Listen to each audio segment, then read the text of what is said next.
Para a nossa primeira palestra, tá? Com sua expertise e liderança no campo de tecnologia da informação, nosso próximo convidado é uma referência na inovação e no desenvolvimento a soluções tecnológicas de ponta. E para darmos início, vamos receber o assessor especial da diretoria da Prodeb, Walter Palma. Venha ao palco para compartilhar essa experiência. Palmas para o Walter. Ok. Obrigado, Walter. Boa apresentação. Boa tarde a todos. Deixa eu pegar o apontador aqui. Bom, obrigado aí pela Red Hat, por esse profissional, né? A gente compartilhar aqui um caso de sucesso que a gente tem lá na Bahia, que é a plataforma Saque Digital, né? Então, pretendo contar aqui um pouco dessa história, né? Dessa jornada de transformação digital inteligente e sustentável. Ok? Esse é o nosso objetivo. Muito bem. Nossa jornada começa em 2016, quando, dentro do nosso planejamento estratégico da Prodeb, a Prodeb é a empresa de TIC do Estado da Bahia. Ela serve como soluções para todos os órgãos lá do governo. E nós tínhamos o desafio de levar um projeto de transformação digital, né? Como nosso papel de inovação, a gente precisava de um projeto desse tipo. Só que a gente pensou o seguinte, olha, se estamos numa área de governo, nós temos que focar no cidadão.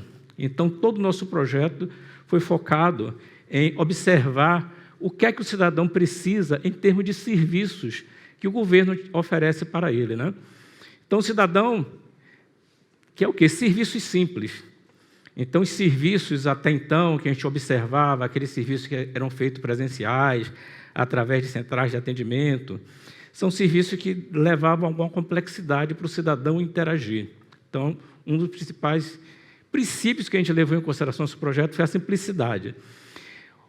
O cidadão também quer burocracia de resultados. Ora, a gente vive, todos nós somos cidadãos, e sabemos o quanto é indigesto ter que lidar com burocracia, com documentação, que o governo muitas vezes nos solicita, né? O setor público solicita para prestar um serviço. Muitas vezes ele tem informação, mas porque você foi abrir um serviço novo, ele pede de novo que você faça aquilo que é presente, documentação que é presente, tudo que ele já tem, tá? Independente do órgão que você vai, você tem que apresentar de novo o mesmo documento, a mesma identificação. E também uma jornada inteligente. Ou seja, em 2016, todos nós, como cidadãos, já desfrutávamos de receber serviços do setor privado, do setor financeiro, do setor comercial, através de plataformas de autoatendimento, e que simplificava muito a vida do cidadão. Você teria ali toda a sua jornada, você abre um serviço, pode acompanhar, pode saber como ele está, quando que ele vai ser concluído, enfim, algo que facilita a sua vida de forma inteligente, tá? Então, nós iniciamos o projeto e a gente procurou observar a realidade da prestação de serviços naquele momento que tinha o nosso Estado. Então, os serviços eram feitos através das centrais de atendimento ao cidadão, que é o SAC, não é o Saque Digital, que é a plataforma, né? Onde o cidadão tem um local físico com serviço disponibilizado de todos os órgãos do governo, todas as secretarias, inclusive órgãos também da esfera federal. É tipo o Poupa Tempo aqui em São Paulo, né? Então, a gente tinha esse serviço, na verdade, a Bahia até foi pioneiro nesse serviço, em 94, disponibilizamos esse serviço em larga escala lá no estado da Bahia, tá? E ali o cidadão tinha seus serviços, pelo menos centralizados, mas com toda a dificuldade de prestação de serviços presenciais. E a gente observou que tinham cerca de 250 serviços que poderiam ter o tempo reduzido de 24 horas para meia hora. Ok? Então, isso foi uma percepção, a gente procurou olhar para a nossa prestação de serviço para inspirar o projeto. E também era necessário, todo esse projeto ele precisava ter uma economicidade para o Estado, né? A Prodeb, como estava propondo esse serviço, precisava ser um serviço que, olha, o que é que vai resultar em termos de economicidade? Para o Estado, evidentemente, para os serviços digitalizados, eles são eles têm um custo de oferta muito menor, e também para o cidadão que vai receber isso, né? Evitando deslocamento físico, filas, e ele poder usar o serviço a qualquer momento, em qualquer lugar. Com base nisso, nós desenvolvemos, essa é a parte que eu considero mais importante da plataforma, que é a arquitetura de negócio, né? Como é que deve ser essa plataforma para que ele cumpra aquilo que o cidadão espera em termos de prestação de serviços e que o governo também tem que oferecer como prestador de serviço. Tem que ser algo que satisfaça os dois lados, né? Então, se nós observarmos aqui no centro, né, nós temos o que é que a plataforma oferece para o cidadão. Serviços, a partir de uma carta de serviços, esses serviços todos disponibilizados de forma online para o cidadão. Temos também a parte toda de um cadastro do cidadão, a plataforma cadastra todas as informações do cidadão, consegue saber todo o seu perfil social. Para quê? Para que a gente possa fazer atendimentos personalizados. Então, tem um cadastro todo aqui, minucioso do cidadão, tem conformidade com a parte de legislação, termo de consentimento, tudo isso que é necessário para garantir a privacidade do cidadão. Tá? Aqui também, nesse outro lado, tem a participação cidadã. Ora, como é que eu vou engajar esse cidadão com os serviços do governo, com as políticas públicas, se ele não tem um acesso de comunicação direta? Então, através da plataforma, né, a gente tem a parte de Fale Conosco, gamificação, colaboração, participação. A gente pode fazer campanhas personalizadas, direcionando apenas para aquele grupo que precisa daquela informação, daquele serviço, daquela campanha. E também temos aqui a parte toda de oferta também na plataforma, dados abertos, um BI com os principais números do governo. Isso aqui é o que oferece. Agora, para oferecer isso, os serviços estão onde? Estão nos sistemas, nos sistemas legados. Então, a gente precisava de uma interface, né? Do ponto de vista de negócio, criar uma interface com os sistemas todos que são disponibilizados pelos órgãos. E aí a gente tem um barramento de serviços, ali um componente da arquitetura, aqui nesse lado, que faz a ligação com toda a parte de sistemas. Agora, como é que o cidadão tem acesso a isso? Através, aqui do lado do cidadão, nós temos o quê? Os canais que ele pode utilizar para acessar esses serviços. Então, a plataforma fica disponibilizada não só em portal web, mas como nas aplicações, totens, redes sociais. Através de redes sociais também ele pode ter um acesso à plataforma, tá? Ele pode ser levado para a plataforma. Então, com isso, né, o cidadão, tendo acesso online, né, ele consegue ter acesso a todos os serviços que estão disponibilizados, participar de campanha e tudo, sem precisar do deslocamento físico, que é a grande vantagem para nós, cidadãos. Também a plataforma oferece, né, a parte de interação aqui com outros órgãos governamentais ou até com empresas. Tá? Para quê? São para troca de serviços entre governos ou entre empresas privadas e governo. Empresas privadas podem precisar também de serviços do governo ou acesso à informação que a gente tenha disponível na plataforma. E também existe uma integração com as estruturas, né, de atendimento presencial, que são o próprio saque, sem ser digital, né, ele pode precisar participar da oferta de serviço quando aquele serviço não for todo digitizado. Então, o cidadão pode fazer o agendamento, tudo pela plataforma, e só se deslocar para aquilo que seja indispensável, por exemplo, recolher uma biometria, coisa desse tipo, tá? Que ainda não tenha disponível virtualmente. Ok? E ali em cima tem a parte de monitoramento das ferramentas utilizadas. Né? Então, quando nós construímos a plataforma, nós contamos com ferramentas de suporte, né? Tipo um CZRM, SM, BPMS, BI, ou seja, ferramentas de software, infraestrutura de software para suportar tudo aquilo que a plataforma oferece. E, nesse momento, a gente utilizou os recursos tecnológicos, né, que a gente tinha no momento. Ou seja, nós utilizamos, em vez de investir em novas infraestrutura de software, nós utilizamos as infraestruturas de software disponíveis no momento na Prodeb, até por uma racionalização do investimento do projeto. Muito bem. Então, a gente chegou a essa estrutura.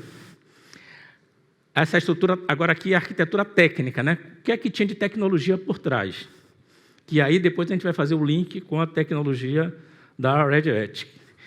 Então, a gente tinha aqui soluções de barramento através de gateways externo e interno, mas baseado em soluções proprietárias, né? Soluções com licenças de uso, era uma solução proprietária e que a gente tinha toda aquela parte de custo de pagamento, não só da licença, mas de suporte, manutenção, esse tipo de coisa. Tá? Tínhamos também uma estrutura de CRM, baseado também numa solução proprietária. Tá? Tínhamos aqui a parte de banco de dados e tudo. E aqui, nesse lado, né, já tem aqui, participando nessa primeira versão da arquitetura, clusters Kubernetes. Ou seja, por que a gente colocou isso na nossa arquitetura? Quando começou, a gente utilizava a autenticação do cidadão também baseado numa solução proprietária. Só que essa solução, o que é que acontece? O custo dela era proporcional ao número de usuários que eram autenticados. Ora, quando você faz uma plataforma que o cidadão vai ser autenticado dessa plataforma, imagina o crescimento de custo, né? Então, depois de lançada essa plataforma, a primeira providência que a gente teve que fazer foi substituir isso por uma solução. A gente fez uma própria solução de autenticação e já com microserviços e com cluster Kubernetes, ok? Utilizando aí um banco de dados também não relacional, tá? Muito bem.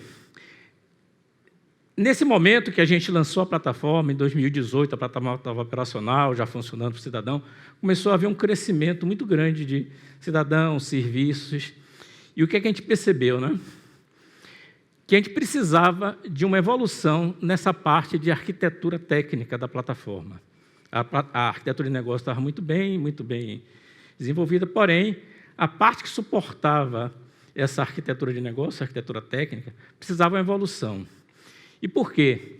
Porque estavam baseados em soluções proprietárias, então a gente precisava construir uma arquitetura baseada em componentes de microserviços, ou seja, toda a parte de implementação, APIs, tudo que estava compondo o software de negócio, tudo aquilo estava em monolito. E a gente percebeu que aquilo não ia ter uma escala muito grande. Para você fazer qualquer ampliação dos recursos, você precisava ampliar toda a arquitetura de software. Então, isso nos causava, eram custos assim, bem significativos, né, para não dizer proibitivos, em termos. O governo, sabe que o governo tem muita limitação de investimento e tudo, então começou a ficar muito caro. E também, nesse momento, a gente percebeu a dificuldade de manter profissionais que pudessem desenvolver. O ambiente que a gente desenvolvia antigamente era um ambiente proprietário. Precisava conhecer aquele ambiente e era muito limitado e a gente não tinha um volume de pessoas suficiente no mercado que conhecesse aquilo. A curva de aprendizagem era longa. A pessoa passava quase um ano até conseguir fazer uma produção. Se entrasse uma pessoa nova no projeto, ele levava muito tempo até que conseguisse produzir no mesmo ritmo de quem já estava. E tudo isso era um desafio que a gente tinha, né? Então, a gente precisava fazer essa substituição dessa tecnologia. E resolvemos, então, abrir um projeto para isso. A gente chamou o projeto Nova Arquitetura do Saque Digital. E esse projeto ele tinha alguns desafios bem significativos. Primeiro, trocar os pneus com o carro andando. Ou seja, você precisava, eu não podia desativar o que já tinha, porque já estava no mercado. Eu precisava construir uma arquitetura nova. Eu tinha que ter os princípios, os objetivos que a gente colocou de microserviços e tudo, precisava o quê? Conhecimento para desenvolver nesse tipo. Precisava toda uma plataforma, a gente colocou também que deveria ser uma solução open source, essa parte toda de infraestrutura tecnológica, né, para não nos deixar presos à tecnologia proprietária, como no caso anterior. E precisava fazer isso tudo em um ano. A gente só tinha um ano para concluir esse projeto, porque senão ia ter que fazer um investimento enorme naquela parte de plataforma proprietária, de infraestrutura de software proprietária. E aí a gente fez esse princípio. Para participar disso e para escolher as tecnologias, a gente fez uma concorrência ao mercado. Olha, a gente não consegue fazer isso sozinho. E a gente olhou as empresas e tudo. Nesse momento, fizemos uma série de estudo, pesquisa de mercado, e resolvemos, depois de um processo longo lá todo de concorrência, escolher a Red Hat como parceira para esse projeto, né? E por que isso? A gente viu que eles tinham as soluções enterprise que a gente precisava para toda essa parte de infraestrutura de software, e tinha também uma coisa muito importante para a gente naquela época, que era a parte de serviços, para fazer junto esse projeto. O tamanho do desafio que a gente tinha, né? Se a gente fosse fazer sozinho, então precisava de uma empresa que tivesse também essa parte de serviço, a parte de treinamento, e que fosse uma empresa aberta, que pudesse fazer esse projeto junto com a gente, passando todo esse know-how para que a gente pudesse dar continuidade sozinhos a partir do momento que tivesse implantada. Não precisasse ficar sempre dependendo de terceiros. Então, foram princípios que a gente usou e acabamos de escolher. Os marcos principais, né? Em 11/4, a gente, 2022 aí, 11/4, a gente fez o kickoff. Em novembro, fizemos o rollout do ambiente controlado. Tivemos a liberação da plataforma Cidadão em novembro. E, no final do ano, conforme a gente estava planejando, tivemos o final da operação assistida, ou seja, a plataforma era considerada já em produção. E o que é que a gente entregou aí, né? Não foi pouca coisa, não. Foi muita coisa. Quer dizer, todos os componentes dessa plataforma, se a gente for observar, né? Tivemos a integração com a Receita Federal, era um dos requisitos que a gente queria de melhoria. A gente não só fez a mudança da infraestrutura tecnológica, mas também fizemos melhorias, precisávamos de componentes de melhoria na nossa plataforma. Ou seja, não dava para esperar somente mudar e depois começar com as melhorias. A gente quis fazer as duas coisas juntos. Foi mais um desafio, tá? E aí essa integração com a Receita Federal, a parte de ações com canais, com Resp Builder, componentes de agendamento, fomos entregando as coisas mês a mês, tá? Saneamento de base, integração com o GovBR, que era outra coisa que a gente colocou como melhoria nessa época, tá? Porque o GovBR tinha lançado essa opção de login e a gente achou interessante para o cidadão. Olha, você pode fazer seu login com o cadastro digital, mas se você tiver GovBR e preferir se logar com o GovBR, fique à vontade, ok? Fica ao critério. Gestão de filas de sincronismo, novas bases de ocorrência, migração dos cadastros. Isso aqui foi uma coisa muito importante, que a gente migrou, também tirou mais uma plataforma proprietária e jogou na nossa plataforma, né, de gestão toda de relacionamento e de dados do usuário, e configuração para a lista também de e-mail marketing, né, para fazer campanhas. Esse marketing aí entenda como campanhas sobre serviços disponibilizados para o cidadão. E aí, a gente chegou a essa estrutura de componentes, a arquitetura técnica, né, com o ambiente agora da Red Hat. Né? A gente tem aqui o OpenShift como base de tudo, né, de todos os componentes. Usamos também a parte Triscale, o barramento, gerenciamento de APIs. Né? Todos os componentes que fazem parte da arquitetura foram integradas, né, e rodam lá no cluster sobre gestão do OpenShift. Tá? Okay? Então, essa mudança aqui foi possível porque, devido à qualidade realmente de toda essa parte de infraestrutura de software, devido a essa parte de prestação de serviços também, as equipes trabalharam de forma integrada, né? E tivemos assim uma evolução bem interessante do ponto de vista até de formação de equipe. E o que é que a gente observa?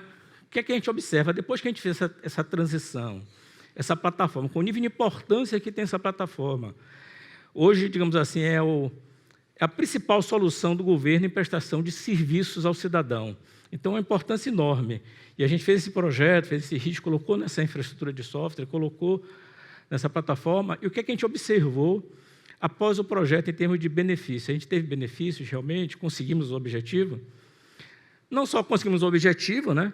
Como tivemos alguns ganhos significativos aqui. Do ponto de vista técnico, assim, nós tínhamos aproximadamente 400 APIs na solução antiga e conseguimos reduzir para 160 no ambiente atual. Tá? Migramos tudo para microserviço, né? Hoje todas as soluções os componentes de negócio estão programados em microserviços, utilizando essa tecnologia. Tecnologias empregadas no desenvolvimento de componentes da plataforma são consideradas de mercado. Ou seja, isso nos facilita hoje, né? A gente não tem mais aquela questão da pessoa ter que conhecer de uma solução proprietária. As pessoas precisam conhecer coisas que estão no mercado, que são muito mais fáceis de você atrair pessoas, né? Que todos nós sabemos, quem trabalha com TI, sabe os desafios de manter equipes competentes no número suficiente para manter os seus sistemas, os seus negócios, os seus produtos, tá? Principalmente depois da época da pandemia, né? Que foi aquela loucura aí de turnover. Tecnologia open source, né, também a gente considera que é um grande benefício, né, a arquitetura desenvolvida de componentes de código aberto, então a gente não fica mais preso a um provedor de tecnologia. Compliance com a LGPD, isso aí é da parte, a gente aproveitou para fazer essa otimização também. Redução de custos, né? Então, um desafio que a gente tinha também nesse projeto, que tinha que ser um projeto autofinanciado, né? Olha, não vou gastar dinheiro para oferecer o que eu já tenho. Então, ele precisava ser, digamos assim, pago tudo que a gente investiu em ter, porque fazer projeto custa dinheiro, né?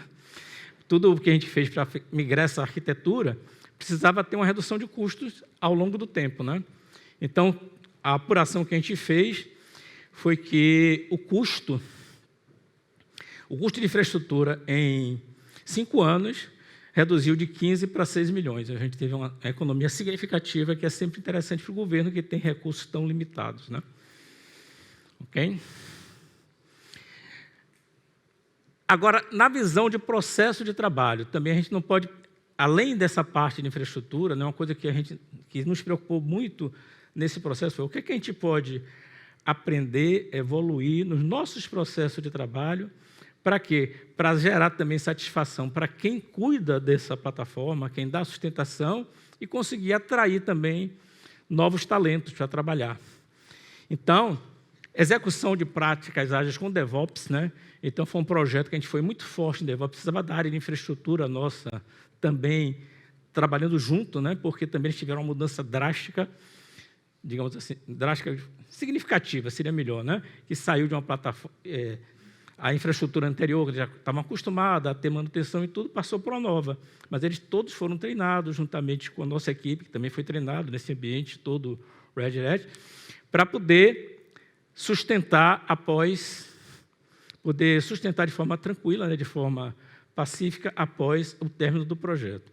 Então, o DevOps foi um trabalho bem interessante. O nosso squad tinha não só pessoas da Prodeb, mas pessoas da Red Hat também, trabalhando na parte de serviços, tá? E funcionou tudo de forma muito harmônica e foi um aprendizado para até replicar para as outras unidades de negócio, né? Outras áreas que não esse ambiente. Implantação de pipeline de desenvolvimento, tem essa parte toda aqui de promoções, de forma automática, seguir o pipeline. Até olhando as apresentações que a gente viu aqui hoje de manhã, a gente vê que aconteceram isso, de certa forma, ao longo do nosso projeto, né?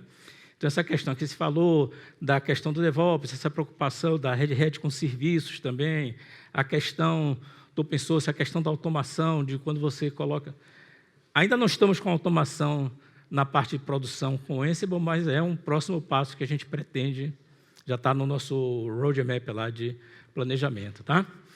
Então, a gente vê, né, nessas apresentações, começa a passar um filme de tudo que a gente passou desse projeto. E a gente vê alguns casamentos assim nítidos com aquilo que é falado aqui com o nosso caso, né? É uma coisa bem interessante de observar. Também, na visão das pessoas, time de cliente, né? Transparência no relacionamento com o cliente, né? Nosso projeto ofereceu muito dashboard para o cliente acompanhar como é que está. Nosso cliente principal hoje é a Secretaria de Administração, que faz a governança da plataforma SAC Digital. E eles faziam a governança do SAC físico e passaram a fazer a governança também do SAC digital, uma vez que são serviços de diversas secretarias, precisa alguém governar isso. Que serviço entra? Qual é a prioridade? Vamos atacar o quê? Qual o próximo serviço que vai entrar na plataforma? Então, tudo isso, quem faz essa governança é a SAEB, tá? E ele tem hoje canais dashboard para acompanhar como está tudo que está acontecendo no serviço. Aliás, todos os serviços disponibilizados na plataforma, de suas diversas secretarias, eles têm disponível um dashboard através de painéis de BI para acompanhar como é que está sendo prestado aquele serviço, qual é a volumetria, como é que está a satisfação, tá? Enfim, tudo é muito transparente. E formação de equipe, né?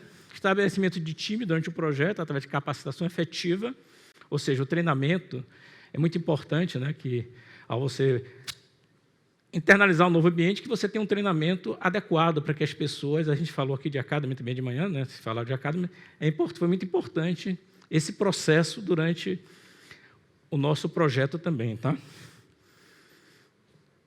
Menor curva de aprendizagem, né? Ou seja, hoje, para uma pessoa nova que entra, né? Rapidamente ele consegue trabalhar, foi uma redução do curva de aprendizagem de 50% do tempo. Redução do turnover, né? Então, as pessoas trabalhando num projeto desse tipo, a gente conseguiu reter muitas pessoas e até ter pessoas de volta. Pessoas que já tinham trabalhado na Prodeb antigamente, retornaram motivados pelo projeto. Ok? Todo mundo sabe que as pessoas que trabalham com tecnologia gostam de projetos inovadores, que tragam realmente resultados, né? E aqui, para mostrar, afinal, essa plataforma, ela é efetiva, ela consegue, ela está atendendo ao cidadão, aquilo que a gente colocou lá na origem, o que o cidadão deseja, será que a plataforma está conseguindo atender? Aí os números falam melhor. Por quê? Nós temos hoje já cerca de 539 serviços disponibilizados na plataforma, né? Sendo 58 totalmente digitizados, ou seja, que o cidadão não precisa fazer nada fisicamente, ele tem tudo aquilo virtualmente, né? Através dos canais. Temos serviço de agendamento e serviço de videochamada, né? A gente introduziu, durante a pandemia, muitos serviços baseados em videochamada, de atendimento médico e tudo, e o pessoal acessa isso via plataforma, tá? Usuários cadastrados. Isso aqui é um diferencial muito grande. Olha, são praticamente 5 milhões de cidadãos cadastrados na plataforma Saque Digital. Eu diria, aí, sem falsa modéstia, que não tem nenhum estado brasileiro e poucas plataformas internacionais têm uma quantidade de cidadãos cadastrados dentro de uma plataforma de serviços digitais. Ok? Se não falha a memória, o estado que está em segundo lugar chega na faixa de 1.700.000 cidadãos cadastrados. Tá? Então, se tem tanto cidadão cadastrado, é porque eles estão sendo atendidos pela plataforma. Tá? Tem titulares dependentes também. Nós temos hoje cerca de 30 mil acessos a cada 30 minutos nessa plataforma. Ou seja, então tem que ser uma plataforma muito, muito robusta que atenda de forma performática, tá? Que não é fácil atender isso e o cidadão está lá, diretamente com o cidadão, e a qualquer hora do dia, tá? Então, isso é importante que tenha uma plataforma que suporte essa carga, tá? E aqui, digamos assim, toda a parte de disponibilização de ferramenta, de monitoramento, de como está cada coisa na parte de infraestrutura é muito importante, né? Você ter essa parte de monitoramento e ter ações proativas, perceber que qualquer degradação de qualquer coisa pode afetar o tempo de resposta, por exemplo, numa transação desse tipo. Tá? Então, essa infraestrutura é bem importante. E outra coisa interessante também de observar é o tipo de acesso. Né? 91% do acesso é feito via celular. Apenas 8% computador e 0,3% por tablet. Isso mostra como a importância do dispositivo móvel hoje em dia para acesso a serviços em plataformas digitais. Tá? Nesse caso, esse 91%, cerca de 50% aí é no próprio aplicativo. E o resto, os 40%, é através do navegador disponibilizado no dispositivo móvel. E aí tem um detalhe também, que foi uma preocupação nossa, visando, digamos assim, incluir o máximo de cidadãos possível na plataforma, é que o nosso aplicativo, né, ele é o que utiliza menor capacidade de memória. Ele é nativo, tanto para Android como para iOS, né, são feitos. Nativo a gente não usa nenhum emulador para facilitar o desenvolvimento. Por quê? Porque, sendo nativo, ele consegue otimizar os recursos do dispositivo e não ocupa muita memória. Por exemplo, nosso aplicativo consegue rodar no Android 1, certo, Rogério? Rogério aí, não é isso? Pronto. Então, Por quê? Porque tem muito cidadão que não tem dinheiro para estar trocando dispositivo todo ano, ou a cada período que sai um dispositivo novo, né? Aqui, ó, alguns...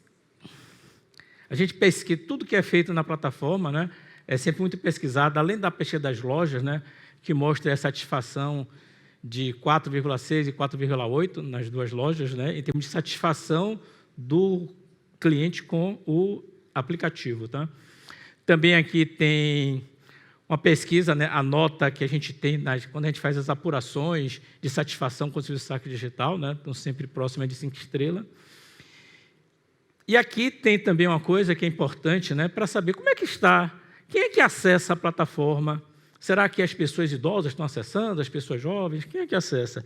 Então, a gente tem toda uma distribuição aqui de como está o atendimento por faixa etária, que é importante para a gente saber se estamos atingindo realmente todos os cidadãos ou se tem algum que está deixando de ser atendido, tendo dificuldade, né? Por faixa etária e por canal. Ok?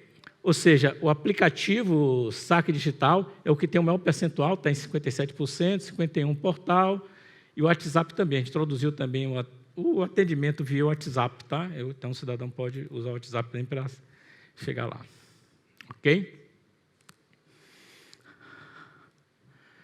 Bom, gente, essa é a história que eu queria contar para vocês, tá? Realmente é gratificante a gente ter uma plataforma realmente que possa atender quem precisa de serviços cada vez mais fáceis, cada vez mais disponíveis, sem precisar tanto deslocamento, tanto custo para o cidadão. E, principalmente, o cidadão que está em locais, digamos assim, a gente aqui é privilegiado, mora em grandes centros e tudo, então tem acesso fácil a essa parte toda digital. Mas o cidadão que está lá no interior, que não tem uma internet disponível, que não tem um celular de última geração, precisa também acessar esses serviços, né? E associado a essa plataforma, também existem políticas públicas do nosso governo de levar acesso à internet grátis para os cidadãos, que eles possam também se conectar. Aqueles que não têm pacote de dados para estar fazendo acesso e não têm também uma assinatura, né, de um provedor que possa usar internet e fornecer pelo Estado. Ok? É isso que eu tinha para contar para vocês e fico à disposição após o evento, se alguém tiver alguma curiosidade, queira saber mais alguma coisa, tá? É o que eu tenho para contar. Obrigado, Walter. Obrigado por ter compartilhado a tua experiência no Saque Digital. Obrigado mesmo.